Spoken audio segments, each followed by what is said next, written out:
पूरन गुर हम पायो पूरब जन्म की लाग।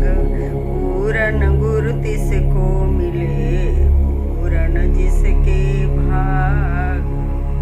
निश्चय जाता डूब मन मोह माया की धार।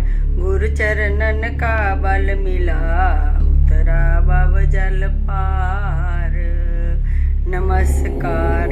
जैसे कि पहले भी मन मंदिर चैनल के माध्यम से हमने जाना मानुष जन्म का अंग और महापुरुषों के वचन, आज हम जानेंगे महापुरुषों के वचन भाग 2। संसार में कुछ मानुष ऐसे भी देखने में आते हैं जो बहुधा यह कहते हैं कि संसार में जितने भी अच्छे पदार्थ हैं वो सब हमारे लिए हैं और हमारी ही जरूरत के लिए ईश्वर ने रखे हैं। उनको यदि हम ना भोगे तो और वो है ही किस लिए, इसलिए उनको भोगने के लिए कोई पाप नहीं है।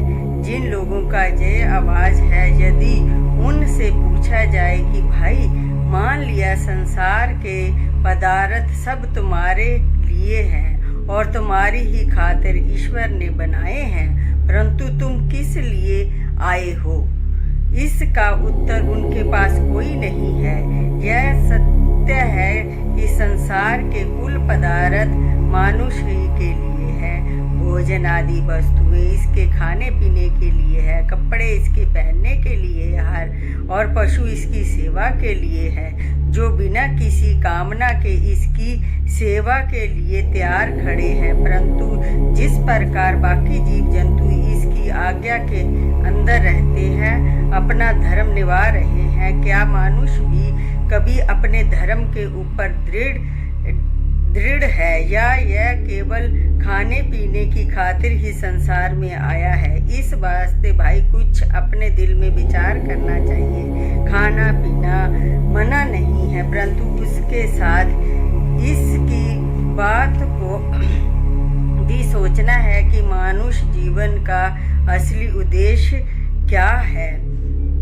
खाना पीना इसलिए है कि जिंदगी कायम रहे और जिंदगी मालिक की याद के लिए है, परंतु मनुष्य भूल कर यह समझ रहा है कि मेरी जिंदगी ही खाने पीने और मौज उड़ाने के लिए है। यह उसकी बड़ी भूल है। खाना पीना जीने के लिए है, जीना खाने पीने के लिए नहीं है। संत कहते हैं कि यह शरीर इस जीव का नौकर है और जीव इसका मालिक। यह इसको इसकी सेवा के लिए मिला है, परंतु यह गलती से उल्टा आप ही इसकी सेवा में लग गया, क्योंकि जितने कार्य भी मनुष्य से होते हैं वो शरीर के निमित्त होते हैं। सब में के पालन पोषण का ख्याल होता है और हमारी ही जरूरत के लिए ईश्वर ने रचे हैं। उनको यदि हम ना भोगें और वो है कि किस लिए, इसलिए उनको भोगने में ही कोई पाप नहीं है। जिन लोगों की यह आवाज यदि उनसे पूछा जाए कि भाई मान लिया संसार के पदार्थ सब तुम्हारे लिए हैं और तुम्हारी ही खातिर ईश्वर ने बनाए हैं, परंतु तुम किस लिए बने हो, इसका उत्तर उनके पास कोई नहीं है। यह सत्य है कि संसार के कुल पदार्थ मनुष्य ही के लिए है। भोजन आदि वस्तुएं इनके खाने के लिए हैं, कपड़े इनके पहनने के लिए है और पशु इनकी सेवा के लिए है, जो बिना किसी कामना के इसकी सेवा के लिए तैयार खड़े हैं। परंतु जिस प्रकार बाकी जीव जंतु इसकी आज्ञा के अंदर रहते हुए अपना धर्म निभा रहे हैं, क्या मनुष्य भी कभी अपने धर्म के ऊपर दृढ़ दृष्टि डाली है या यह केवल खाने पीने की खातिर ही संसार में आया है? इस वास्ते भाई कुछ अपने दिल में विचार करना चाहिए। खाना पीना मना नहीं है, परंतु उसके साथ इस बात को आत्मिक उन्नति या रूहानी तरक्की का एक भी कार्य नहीं किया।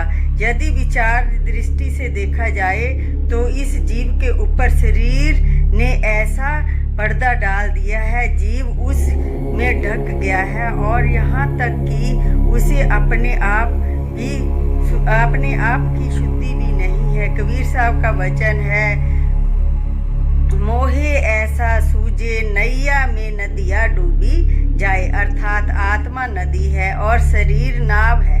कबीर साहब कहते हैं कि मुझे ऐसा प्रतीत होता है कि नाव में नदी डूब रही है, वाव जय कि शरीर में आत्मा गुम हो गई है।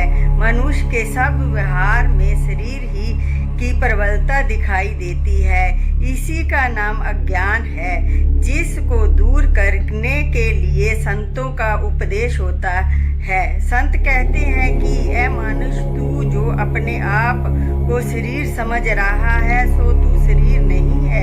यह शरीर तेरा नौकर है और तू इसका मालिक है। तुझे अपने स्वरूप का ज्ञान होना चाहिए। नौकर की तनख्वाह रोटी कपड़ा और वो इसे देना जरूरी है और इसकी संभाल रखनी भी आवश्यक है, परंतु इससे अधिक अगर इसे कुछ दिया गया यह बिगड़ जाएगा और बिगड़ कर तेरा आत्मिक हनन करेगा, जैसे कि तू प्रत्यक्ष देख रहा है। जिस वास्ते जो उसकी अधिकार है वो उसे अवश्य दे, परंतु साथ ही वो काम भी इससे ले जिसके लिए यह तुझे मिला है। यह निस्संदेह बात है कि जो मालिक नौकर को खाने पीने के लिए खुला खर्च देता है और उससे काम लेने का ढंग नहीं जानता, वो सदा हानि उठाता है। और फिर जिस घर में सब अधिकार नौकर के हो और वो नौकर ही मालिक के विरुद्ध है, तो उस मालिक के घर का क्या हाल होगा। थोड़े दिनों के अंदर ही वो मालिक के घर को उजाड़ देगा और उसको कंगाल बनाकर उससे दर दर की भीख मंगवाएगा। यही हाल इस जीवात्मा का हो रहा है कि इस शरीर के इसको यहाँ तक नीच दशा में पहुंचा दिया है कि यह बेचारा 84 लाख जोनियों के अंदर भरमता हुआ ठोकरे खाता फिरता है और अपने 184 से इतना नीचे गिर गया है कि अब मानव शरीर को धारण करके भी इसे होश नहीं आता कि जिस समय के लिए मैं करोड़ों जन्मों के अंदर चक्कर काटता हुआ, मन्नतें मानता हुआ और जिस समय की प्रतीक्षा में लाखों बरस तड़प तड़प कर बिताए हैं, वो समय अब आन मिला है। इसमें कुछ अपना बना लूं। संत भी बार बार उपदेश करते हैं कि ऐ मनुष्य, इसमें पहले तू अनगिनत जोनियों के अंदर भरमता रहा है, अब यह शरीर तुझे उत्तम भागों से प्राप्त हुआ है, इसके अंदर तू अपने सत स्वरूप की पहचान कर। कल हम जानेंगे महापुरुषों का भाग।